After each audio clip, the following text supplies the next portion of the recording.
मराठा समाजाला आरक्षण देण्याच्या संदर्भात सर्व प्रकारचे प्रयत्न आणि यशस्वी प्रयत्न आपल्या मुख्यमंत्र्यांच्या नेतृत्वात आपण करणार आहोत। पण त्याच वेळी कुठल्याही परिस्थितीमध्ये ओबीसी समाजावर आम्ही अन्याय होऊ देणार नाही, काही झालं तरी होऊ देणार।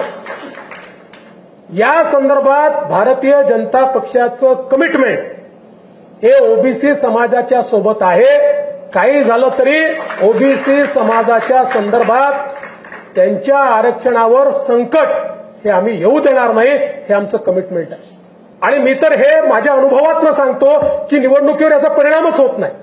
निवडणुकीचे मुद्दे वेगळे आहेत, या मुद्द्यांवर निवडणुका नाही आहेत, हे समाजाचे प्रश्न आहेत। निवडणुकीच्या चष्म्यातनं या प्रश्नांकडे पाहूच नये या मताचा मी आहे। त्यामुळे निवडणुकीची चिंता करू नका। चिंता जर करायची असेल तर महाराष्ट्राचं सोशल फॅब्रिक हे कुठेतरी त्या ठिकाणी त्याला भेगा पडतायत, ते फाटताय। अशा प्रकारची जी अवस्था आपल्याला पाहायला मिळते ती चिंताजनक आहे। आपण बघितलं मराठा आरक्षणाच्या संदर्भात ज्या प्रकारे आपल्या पक्षाला टार्गेट करण्याचा प्रयत्न केला आणि मग काही नेत्यांनी त्याच्याकरता वॉर रूम उघडल्या आणि क्रिएटिव्ह बनवून टाकले भाजपच्या विरुद्ध, नाही चालू शकले। कारण शेवटी त्यांच्याकडे बोट गेलं की इतके वर्ष तुमचे बापजादे होते, तुम्ही का त्या ठिकाणी आरक्षण दिलं नाही, त्याचं उत्तर ते नाही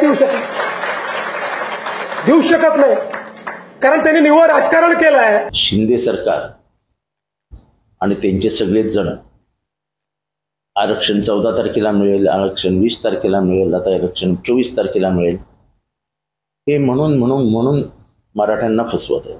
आपल्या हातनं काहीच होणार नाही, आपण काही करूच शकणार नाही, हे मग शरद पवार। ज्यावेळी उद्धव ठाकरे आरक्षणाच्या संदर्भात बोलतात, कारण त्यांची तर भूमिका होती मंडल आयोगाला विरोध करणारे हे लोक होते। ओबीसीला आरक्षण देऊ नये म्हणून त्या ठिकाणी मंडल आयोगाच्या विरोधात भुजबळ का बाहेर पडले त्या काळामध्ये? कारण तुम्ही मंडल आयोगाला विरोध केला होता आणि आता तुम्ही तोंडवर करून सांगताय। मराठा आणि धनगर समाजाचे मारेकरी म्हणून देवेंद्र फडणवीस यांचा उल्लेख सर्वच जण करतात, मीच नाही तर संपूर्ण महाराष्ट्र करते। आणि त्यामुळे स्वतःची पापं झाकण्यासाठी त्यांनी माननीय उद्धवजी ठाकरे, माननीय शरद पवार साहेबांवर आरोप करणं म्हणजे स्वतःचं झाकून ठेवा आणि दुसऱ्याचं वाकून बघा, तसं आहे ते।